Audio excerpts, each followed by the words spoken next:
हा उद्घाटनाचा कार्यक्रम कित्येक महिन्यापासून हा रखडलेला.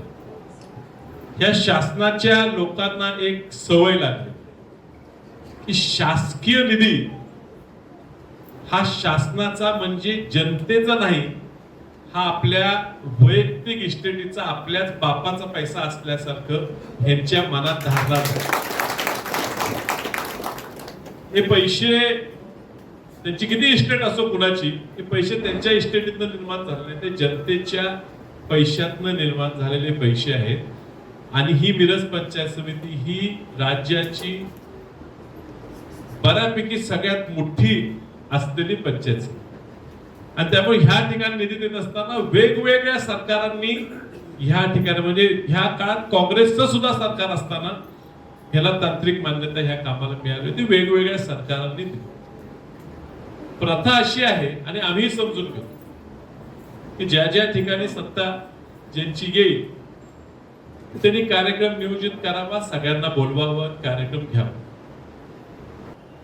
काही अधिकारी आहेत तर त्यांना वाटते की आज सत्तेचं त्यांना संरक्षण आहे, मात्र त्यांनी सुद्धा लक्षात घ्यावं की आज कुणाची तरी बाजू कुणाच तरी ऐकून तुम्ही रेटून काही निर्णय घ्यायला लागला. सत्ता ही कुणाचीही कायम नसते, आणि त्यामुळे अधिकारी म्हणून काम करत असताना ह्या पंचायत समितीत गेले 3 वर्ष प्रशासक काळात काय काय भानगडी केल्या, काय काय रामाचं राज्य करायचा प्रयत्न केला, मनाप्रमाणे करायची सगळी चौकशी की आता तुम्हाला कोणतरी थांबवत असलं, उद्या 77 झाला की सगळी चौकशी 100% बाहेर निघणार आहे.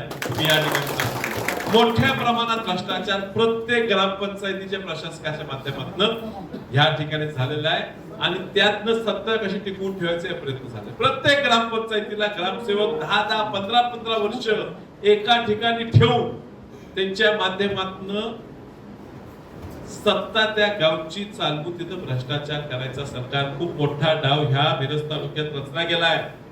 आणि त्या अधिकाऱ्याला पाठीशी घालायचं आणि त्यांनी त्यांचंच ऐकायचं, हा प्रकार घडला, आणि त्यातनं हा कार्यक्रम लांबवायचा प्रयत्न झाला. मला ज्ञात आहे. आणि भाऊ, जर तुम्ही ही पंचायत समितीची इमारत आणली नसती तरी सुद्धा प्रोटोकॉल म्हणून, मी मंत्री म्हणून सुद्धा त्यांनी केलेलं उद्घाटन मी मान्य केलं असतं. पण हे मी कदापि मान्य करणार नाही, कारण ही पंचायत समिती सुरेशभाऊ खाडेंनी मंजूर करून आणलेली आहे. हो, त्यांच्या बापानी नाही आणली. तुमच्या बापाने काही चेक पाठवला होता खाली, डीडी पाठवला होता, आकाठा ऑनलाईन केलं तिथनं. त्यामुळं या ठिकाणी ही पंचायत समितीची सुंदर वास्तू, हरकत नाही. कधी कधी वाजंत्री पण नवरदेव व्हायचा प्रयत्न करतात, पण वाजंत्र्याचं काम नवरदेवाला स्टेजवर पोचवायचं असतं, स्टेजवर चढायचं नसतं. स्टेजवर चढल्या माणसं तेव्हा जे आपलं काम आहे, आणि वाजंत्री बांधव सुद्धा इमानदार असतात, ते सुद्धा त्यांची ड्युटी इमानदारीने करतात. त्यांनाही माहिती आहे आपलं काम कुठंपर्यंत आहे. आणि एवढंच जर उद्घाटन घ्यायची खुमखुमी आहे. माझं सांगणं आहे, आता आपण खासदार महोदय झाल्यापासून खासदार फंडाच्या बाहेरचा नया रुपया आणून मला दाखवा की हे काम आम्ही केलंय, आणि मग रुबाब करा. आमचं काय म्हणणं नाही, मग काय आमचं म्हणणं नाही. आणि जो करतो त्याला श्रेय घ्यायलाही हरकत नाही. परंतु पंचायत समितीमध्ये सत्य भाऊ, चूक तुमची नाही, ही जबाबदारी माझ्यावर देत जा. इकडे असली जिल्हा परिषद अध्यक्ष निवडीची, पंचायत समिती सभापती निवडीची,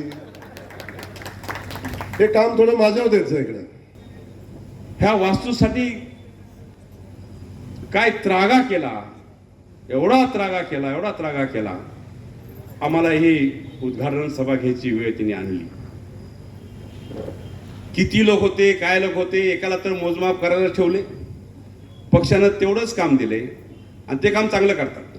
त्यामुळे पक्षानं त्यांना किती लोक होते, काय लोक होते, ह्याचा रिपोर्ट करायसाठी तेवढ्यासाठी त्यांना ठेवलेलं आहे. काल बोलताना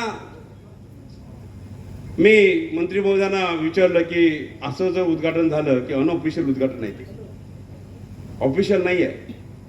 काल जिल्हा परिषदेचा एक शिपाई इथं नव्हता, त्याने ते उद्घाटन घेतलं. म्हणजे तिने काहीतरी प्रयत्न केला की काहीतरी होणार आहे, काहीतरी घडते, आपण दाबून रिडून करायचा प्रयत्न करूया. मंत्री महोदय, असं जर उद्घाटन केलं असेल तर आपली पॉवर थोडी आपण वापरायलाच पाहिजे. कारण हे पैसे जे आले त्यावेळेला पंकजाताई मुंडे मंत्री होत्या, बरोबर आहे, त्यावेळी हे 5 कोटी रुपये आले. पुण्या बिल्डिंगच्या सभागृहाला त्यांचं नाव आहे, मग दुसरं पण नाव आमचंच पाहिजे.